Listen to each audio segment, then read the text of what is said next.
جتنے بھی مسلمان ہیں کہیں نہ کہیں اور کسی نہ کسی طریقے پر وہ حالات کا شکار ہیں، پریشانیاں اور مصیبتیں انہیں گھیرے ہوئے ہیں، اور بہت سے تو وہ لوگ ہیں جو مساجد کے اندر کثرت سے آتے ہیں، عبادتیں ریاضتیں کرتے ہیں، تلاوت کرتے ہیں اور نیک کام کرتے ہیں، بھلائی کے کاموں میں اور اللہ تبارک و تعالیٰ کی راہ میں اپنا مال خرچ کرتے ہیں، اپنی جان لگاتے ہیں، اپنا وقت لگاتے ہیں، اس کے باوجود بھی دیکھنے میں یہ آ رہا ہے کہ وہ لوگ بھی حالات کا شکار ہیں۔ ان لوگوں پر بھی اللہ تبارک و تعالیٰ کی طرف سے آزمائش آ رہی ہے، مصیبتیں آ رہی ہیں، پریشانیاں آ رہی ہیں۔ تو آخر ایسا کیوں ہے کہ ایک بندہ اللہ تبارک و تعالیٰ کی نافرمانیاں کر رہا ہے، وہ اللہ رب العزت کو ایک نہیں مانتا اور غیر اللہ سے پناہ مانگتا ہے، غیر اللہ سے مدد طلب کرتا ہے، اور وہ مصیبتوں میں نہیں ہے، وہ آسائش میں ہے، آرام میں ہے، چین و سکون میں ہے، اور جو اللہ تبارک و تعالیٰ کی عبادت اور بندگی کر رہا ہے وہ مصیبتوں میں۔ تو کیا وجہ ہو سکتی ہے؟ آخر کیوں ایسا ہے؟ کیا اس کا مطلب یہ ہے کہ اللہ تبارک و تعالیٰ ہم سے ناراض ہے، اس وجہ سے ہم پر مصیبتیں آ رہی ہیں، اور ان سے خوش ہے، اس وجہ سے ان پر مصیبتیں نہیں آ رہی؟ نہیں، ایسا نہیں۔ اللہ تبارک و تعالیٰ کی جو اللہ تبارک و تعالیٰ کی قدرت ہے اور اللہ تبارک و تعالیٰ کا جو نظام ہے وہ ہماری سمجھ سے بالاتر ہے، ہماری سمجھ سے اونچا ہے۔ اللہ تبارک و تعالیٰ کی ذات بھی سب سے بڑی ہے، تو اس کا کیا نظام ہے، اس کی قدرت کیا ہے، اور ان مصیبتوں کے آنے میں اور ان پریشانیوں کے آنے میں ہمارے لیے آگے کیا بھلائی رکھی ہوئی ہے، اور اللہ تبارک و تعالیٰ کی طرف سے ان مصیبتوں کے ختم ہونے کے بعد کیا کیا نعمتیں ملنے والی ہیں، وہ ہمیں نہیں معلوم۔ اس لیے کہ قرآن کریم میں اللہ تبارک و تعالیٰ فرماتے ہیں وَلَنَبْلُوَنَّكُمْ بِشَيْءٍ مِّنَ الْخَوْفِ وَالْجُوعِ، خوف دے کر، بھوکا رکھ کر تمہیں آزمائیں گے، وَنَقْصٍ مِّنَ الْأَمْوَالِ، اور کبھی ایسا ہوگا کہ آپ کے مال میں کمی کر دیں گے، کبھی ایسا ہوگا وَنَفْسٍ، جان لے لیں گے، آپ کے رشتہ دار میں کسی کی موت ہو جائے گی، قریبی کی موت ہو جائے گی، بعیدی کی موت ہو جائے گی، وَالثَّمَرَاتِ، کبھی اللہ تبارک و تعالیٰ تمہاری کھیتیوں کے آئے ہوئے پھلوں کے اندر کمی کر کے تمہیں آزمائیں، تو جان سے آزمائیں گے، مال سے آزمائیں گے، اور بھوک سے آزمائیں گے، اور خوف سے آزمائیں گے۔ اور یہ ساری آزمائش ہوگی، لیکن ان آزمائشوں میں دو قسم کے لوگ ہوں گے۔ مصیبت کے آنے کے بعد اللہ تبارک و تعالیٰ کے سامنے عاجزی کرنا، نیاز بندی کرنا اور اللہ کے سامنے رجوع کرنا، ایک آدمی وہ ہوگا، اور دوسرا وہ ہوگا کہ اللہ تبارک و تعالیٰ کی طرف سے جو مصیبتیں آئی ہوئی ہے ان مصیبتوں پر معاملہ کرے گا، ناشکری کرے گا، نافرمانی کرے گا، اس کے یہ بولو گے کیا اللہ کو میں ہی دکھا، نعوذ باللہ من ذالک، کیا اللہ کو یہ ساری مصیبتوں کے لیے میں ہی بھی نہیں صلاحیت اور کوئی نہیں تھا؟ تو ایسے جملے کہنے والے بھی لوگ ہوں گے، اور دوسرے وہ لوگ ہوں گے کہ مصیبت بھی آئی ہے اور وہ اللہ کے سامنے رجوع اور اللہ تبارک و تعالیٰ سے توبہ کر رہا ہے، استغفار کر رہا ہے، اور ملنے والی مصیبت کے بعد آنے والی نعمت کی قدر کر رہا ہے، اس نعمت کا انتظار کر رہا ہے۔ یہ دو قسم کے لوگ۔ تو جو مصیبت کے آنے کے بعد اللہ کا شکر ادا کرے اور اللہ تبارک و تعالیٰ کے سامنے رجوع کرے، وہ شکر گزار بندہ کہلائے گا، اور جو بندہ اللہ تبارک و تعالیٰ کی طرف سے آئی ہوئی مصیبتوں پر نافرمانی کرے گا اور اللہ تبارک و تعالیٰ کی طرف سے اپنے آپ کو بالکل ہٹا دے گا، اللہ کی طرف سے تعلق کر دے گا اور ایسے جملے کہے گا کہ روزانہ کی نمازوں میں مجھے کیا فائدہ کیا، نعوذ باللہ من ذالک، اللہ کے راستے میں خرچ کرنے میں مجھے کیا فائدہ کیا، کیا یہی دن دیکھنے کے بچے تھے، کیا یہی مصیبتیں دیکھنے کے لیے ہم زندہ رہے تھے؟ تو وہ آدمی نافرمان لوگوں کی لسٹ میں آ جائے اور ان کی فہرست میں آ جائے۔ اور اگر ہماری یہ سوچ ہے کہ مصیبتوں کا آنا اس لیے ہے کہ ہم گنہگار ہیں، مصیبتوں کا آنا اس لیے کہ ہم نافرمان ہیں، تو یہ ہماری سوچ غلط ہے۔ میں آپ حضرات کے سامنے یہ بات کھل کر کہنا چاہتا ہوں، بہت سی مرتبہ ایسا ہوتا ہے کہ جب کسی بندے کے اوپر کوئی مصیبت آتی ہے تو لوگ اسے تانا دیتے ہیں کہ تجھے تیری گناہوں کا، تیرے کرتوتوں کا جو یہ سبب ہے، تیرے گناہوں کی سزا ملی۔ جبکہ اللہ تبارک و تعالیٰ تو یوں فرما رہا ہے وَلَنَبْلُوَنَّكُمْ بِشَيْءٍ مِّنَ الْخَوْفِ وَالْجُوعِ وَنَقْصٍ مِّنَ الْأَمْوَالِ وَالْأَنفُسِ وَالثَّمَرَاتِ، جان میں کمی ہو، مال میں کمی ہو، اولاد میں کمی ہو، ماں باپ دنیا سے چلے جائے، جو بھی ہو وہ تو اللہ کی طرف سے آزمائش ہے۔ گناہ کی وجہ سے بھی مصیبت آتی ہے، میں اس کا انکار نہیں کرتا، لیکن ہمیشہ مصیبت گناہ کی وجہ سے اس بات کا میں انکار کرتا ہوں، اور اس کی میرے پاس بہت بڑی دلیل موجود ہے، آپ لوگ بھی مانیں گے اور سارے لوگ مانیں گے۔ اس دنیا کے اندر جتنے انسان آئے ان میں سب سے زیادہ پاکیزہ اور مقدس لوگ انبیاء کرام علیہ السلام کی جماعت ہے۔ انبیاء کرام علیہ السلام ایسی جماعت ہے جنہوں نے اس دنیا میں آنے کے بعد سے لے کر موت تک اللہ تبارک و تعالیٰ کی نافرمانی نہیں کی، اور سب سے زیادہ مصیبتیں اور آزمائشیں انبیاء کرام علیہ السلام پر آئی، اور حدیث کے اندر وہ الفاظ موجود ہے ثم الامثل فالامثل، پہلے انبیاء کرام علیہ السلام پر جو تکالیف آئی گی سب سے زیادہ، ان سے کم ان لوگوں پر آئے گی جو پھر لوگوں میں افضل ہو، ثم الامثل، پھر جو اس کے بعد لوگوں میں افضل ہو، اور ان کے واقعات بھی موجود ہے، قرآن اور حدیث پڑھے پڑھے۔ حضرت یوسف علیہ السلام کا چھوٹا سا واقعہ، حضرت یوسف علیہ السلام کو بچپن ہی میں ان کے بھائیوں نے لے کر کنویں میں پھینک دیا، یہ مصیبت ہے، انہیں کنویں میں پھینکا گیا، وہ کنویں میں، تاریک کنویں میں، اس حالت میں وہ اللہ تبارک و تعالیٰ کو یاد کر رہے ہیں۔ اب اگر کوئی کہنے والا یوں کہے کہ انہیں ان کے گناہوں کی سزا ملی اسی لیے انہیں کنویں میں پھینک دیا گیا، اس لیے وہ مصیبت میں گرے ہیں اور اسی لیے مصیبت میں جو ہے تو ڈالے گئے ہیں، تو اسے اپنے ایمان کو تازہ کر لینا چاہیے۔ یہ مصیبت نہیں، یہ مصیبت اللہ تبارک و تعالیٰ کی طرف سے ان کے گناہوں کی وجہ سے نہیں، یہ آزمائش تھی۔ اس کے بعد وہاں سے نکالے گئے، انہیں بازار میں بیچا گیا۔ ایک معزز آدمی کی اگر نیلامی کی جائے تو اس کی عزت کے اوپر آنچ آ جاتی ہے، اس کی عزت داغدار ہو جاتی ہے، اور وقت کے نبی کی بولی لگائی گئی، انہیں پھر خریدا گیا، اس کے بعد ان پر الزام لگائے گئے، اس کے بعد انہیں جیل میں بند کیا گیا۔ یہ ساری مصیبتیں آنے کے بعد اللہ تبارک تعالیٰ نے مصر کا انہیں بادشاہ بنایا، جیل سے رہا ہوئے اور فوراً مصر کے خزانے کے بادشاہ مقرر کیے۔ تو بعد میں ملنے والے خداوندی انعام کے لیے انہیں آزمایا گیا، ان امتحانات سے انہیں گزارا گیا کہ یہ بندہ ان امتحانات میں کامیاب ہوتا ہے یا نہیں۔ وہ ان امتحانات میں کامیاب ہو تو اللہ تبارک و تعالیٰ نے نبی بھی بنایا اور حکومت بھی عطا کی۔ تو اب جو لوگ یہ بات کہتے ہیں کہ بھائی تمہارے اوپر ایک جو مصیبت آئی ہے یا تمہارے اوپر جو بیماریاں آ رہی ہیں یہ تمہارے کرتوتوں کا سبب ہے، تو بتائیے وہ بات غلط ہے یا نہیں؟ وہ بات غلط اور غلط ہوگی، کیونکہ اگر گناہوں کے سبب ہی ایسا ہونا ہوتا تو کسی بھی نبی کے اوپر کوئی مصیبت نہیں آتی۔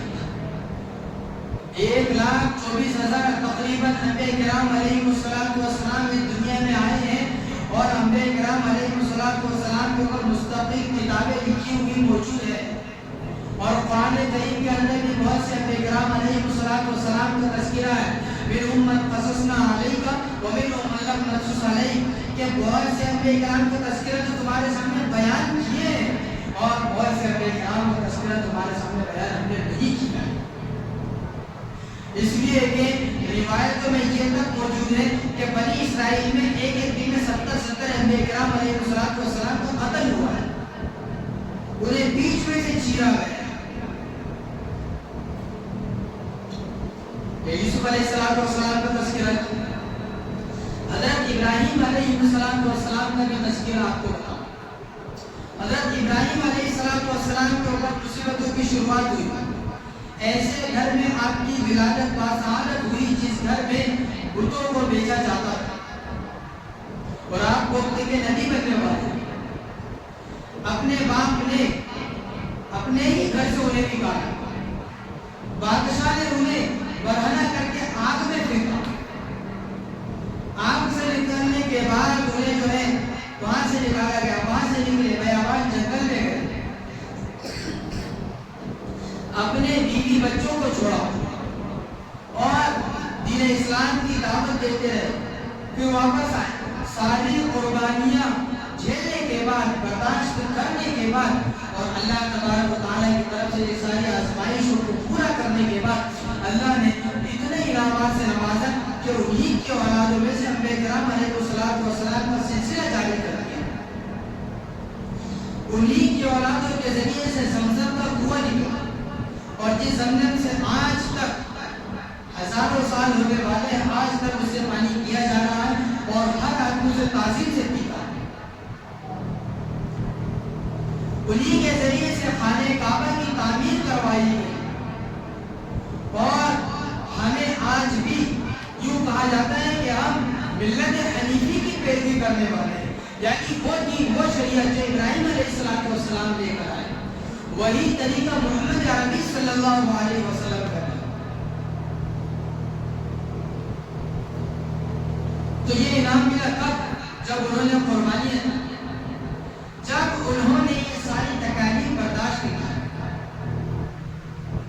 اور آگے چلے تو ہم مختصر کرتے ہوئے ڈائریکٹلی یہ بات کرتے ہیں کہ میرے اور آپ کے پیارے آقا محمد عربی صلی اللہ علیہ وسلم تمام انبیاء کرام علیہ السلام میں افضل تھے. آپ علیہ السلام طائف گئے. اس لیے گئے تھے کہ وہاں کے باشندوں کو, وہاں کے لوگوں کو اللہ تبارک و تعالیٰ کی طرف بلائے, دین کی دعوت.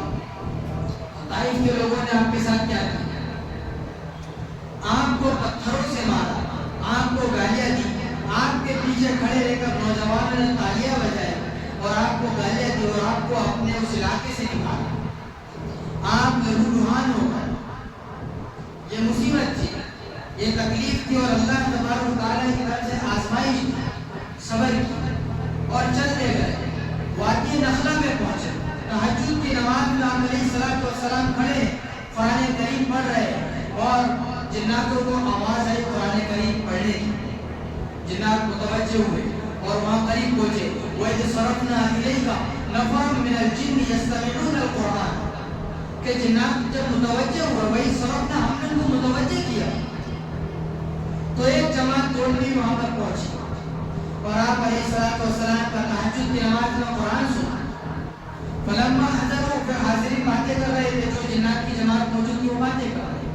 تو ان میں سے ایک انسی کو خاموش بیٹھا, قرآن کریم سنا. اور اس پہ سے نکتہ بتا دوں, تراویح میں یہاں پر قرآن کریم پڑھا جاتا ہے اور بہت سے پیچھے کھڑے رہ کے باتیں کر رہے ہیں, تو یہ غلط طریقہ ہے.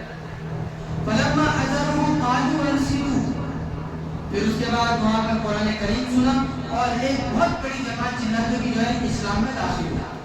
تو یہ اللہ تبارک تعالیٰ نے طائف سے واپسی کے اوپر یہ انعام دیا کہ انسانوں نے اگر ایمان قبول نہیں کیا تو جناتوں کی بہت بڑی جماعت نے ایمان قبول کیا.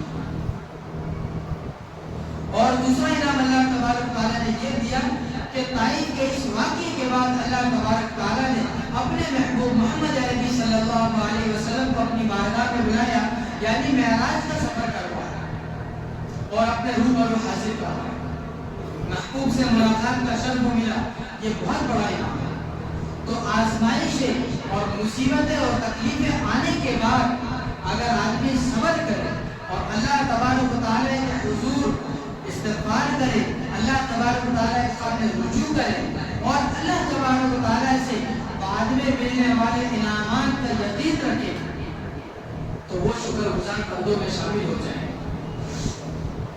میرے چند انبیاء کرام علیہ السلام کے واقعات بتلائے کہ جنہیں تکالیف آئی اور انہوں نے اس پر صبر کیا تو اللہ تبارک و تعالیٰ نے انہیں کتنے بڑے بڑے انعامات سے نوازا۔ بتلانے کا مقصد کیا ہے؟ مقصد یہ ہے، شروع میں نے بتلایا کہ اس وقت صرف اور صرف ملک ہندوستان نہیں بلکہ اس خطۂ ارض پر موجود ہر مسلمان کسی نہ کسی طریقے سے مالی یا جانی یا حکومتی یا جس بھی طریقے سے پریشانیوں کا شکار ہے۔ تو ان پریشانیوں کے آنے کے بعد ہمیں اللہ اور اس کے رسول اور اس کے ذکر کی طرف متوجہ ہونے کی ضرورت ہے، یعنی اللہ تبارک و تعالیٰ کے احکامات کی طرف متوجہ ہونا ہے، قرآن کریم کی کثرت سے تلاوت کرنا ہے، قرآن کریم کو پڑھنے کا اہتمام کرنا ہے، احادیث کے سننے کا اہتمام کرنا ہے اور شریعت پر عمل کرنا ہے۔ تو یہ جو مصیبتیں آ رہی ہیں کہ مسلمانوں کو ختم کیا جا رہا ہے، مٹایا جا رہا ہے، ان کے خون کو پانی کی طرح بہایا جا رہا ہے اور ان کی عبادت گاہیں ختم کی جا رہی ہیں، یہ جو سارے کام ہو رہے ہیں، اس کے بعد بھی اللہ تبارک تعالیٰ کا ایک اعلان ہے، یاد رکھو، وَلَا تَهِنُوا وَلَا تَحْزَنُوا وَأَنْتُمُ الْأَعْلَوْنَ إِن كُنتُم مُّؤْمِنِينَ۔ گھبرانے اور ڈرنے کی ضرورت نہیں، وَلَا تَهِنُوا وَلَا تَحْزَنُوا، نہ تو ہمیں گھبرانے کی ضرورت ہے نہ ڈرنے کی ضرورت۔ أَنْتُمُ الْأَعْلَوْنَ، ابھی بھی مسلمان نہیں بدلے، اسلام نہیں بدلا ہے اور قرآن کریم بھی نہیں بدلا اور نہ ہمارا خدا بدلا اور نہ ہماری خدائی حکومت بدلی۔ ابھی بھی اس زمین کا مالک اللہ، وَأَرْضُ اللَّهِ وَاسِعَةٌ، اللہ کی زمین بہت وسیع اور اس زمین کا مالک بھی اللہ ہے۔ لِلَّهِ مُلْكُ السَّمَاوَاتِ وَالْأَرْضِ، یہ آسمان جتنے اور جتنی زمین ہے یہ ساری کی ساری بادشاہی اللہ ہی کی ہے، اور اللہ کی حکومت میں جہاں پر بھی ظلم ہو رہا ہے، جہاں پر بھی زیادتی ہو رہی ہے، وہ ساری کی ساری اس کی حکومت میں ہو رہی ہے اور وہ اسے دیکھ رہا ہے، وہ اسے سمجھ رہا ہے، لیکن ابھی وہ اس وقت کا انتظار ہے کہ ہماری طرف سے اچھے اعمال جانا شروع ہو گئے تو ادھر سے اچھے احکام آنا شروع ہو جائے۔ ابھی ہمارے حالات اس وجہ سے نہیں بدل رہے کیونکہ ابھی ہماری طرف سے اچھے اعمال وہاں نہیں جا رہے۔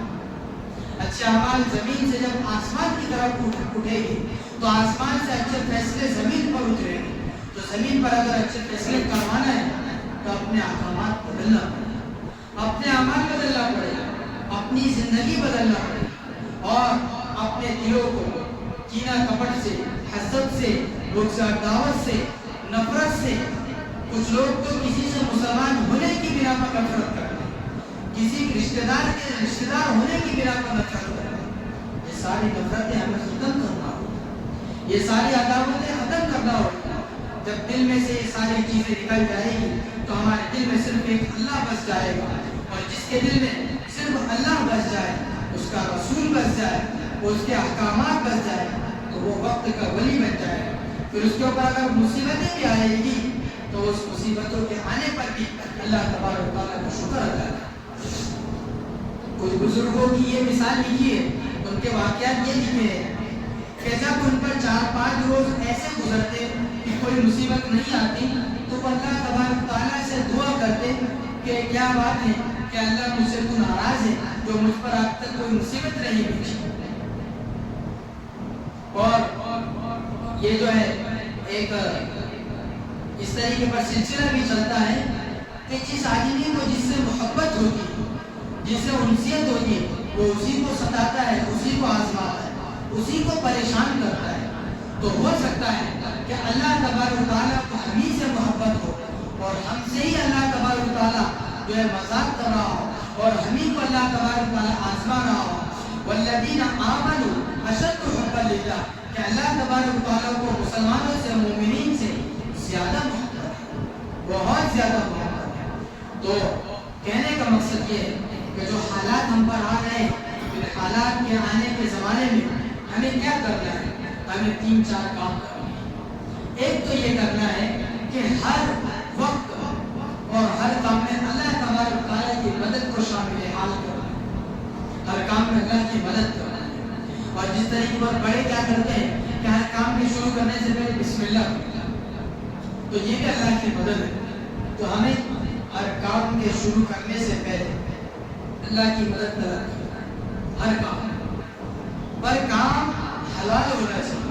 ایسا نہ ہو کہ میں بھائی شراب پی رہا ہوں اللہ کی مدد طلب کر رہا ہوں، میں چوری کر رہا ہوں اور اللہ کی مدد طلب کر رہا ہوں، یہ غلط نہیں ہے۔ حلال کام ہو تو اللہ کی مدد طلب کریں، اللہ کی مدد کو ہمیں شامل حال کریں۔ دوسرا کام یہ کرنا ہے کہ اگر ہمارے کام میں کوئی نقصان ہو جائے، ہمارے گھر میں کوئی نقصان ہو جائے، یا ہمارے مال میں، یا ہمارے اگائے ہوئے پھلوں میں، یا جس چیز میں بھی نقصان ہو جائے، تو انا للہ و انا الیہ راجعون پڑھنا ہے۔ یہ صرف یہ دعا اس لیے نہیں بتائی گئی کہ کوئی مر جائے تو ہی انا للہ پڑھنا ہے، نہیں، عام طور اگر جوتا بھی ٹوٹ جائے تو آپ انا للہ و انا الیہ راجعون پڑھیں کہ اللہ ہی کا کام اور اللہ ہی طرف چلا ہے۔ ہر مصیبت کے وقت یہ دعا کرنا ہے۔ 2 کام تو یہ کرنا ہے۔ تیسرا یہ کرنا ہے کہ اللہ تبارک و تعالیٰ کی طرف سے جو بھی نعمت آئے اس پر اللہ تبارک و تعالیٰ کا شکر ادا کرنا۔ یہ 3 کام ہو گئے۔ چوتھا کام یہ کرنا ہے کہ ہم سے گناہ تو رات دن ہوتے رہتے ہیں، تو استغفار کی کثرت کرنا ہے، ہر وقت استغفر اللہ پڑھنا ہے، اور اگر ہم پورا پڑھ سکتے ہیں تو پورا پڑھیں، استغفر اللہ ربی من کل ذنب واتوب الیہ، یہ پورا بھی پڑھ سکتے ہیں، اور استغفر اللہ یہ چھوٹا ہے یہ بھی پڑھ سکتے ہیں۔ اور ایک بات مزید میں آگے یہ بھی کہہ دوں گا کہ درود شریف کی بھی کثرت کریں، صلی اللہ علیہ وسلم۔ یہ مختصر سا درود شریف ہے، اور بڑا درود شریف وہ ہے جو ہم نماز میں پڑھتے ہیں۔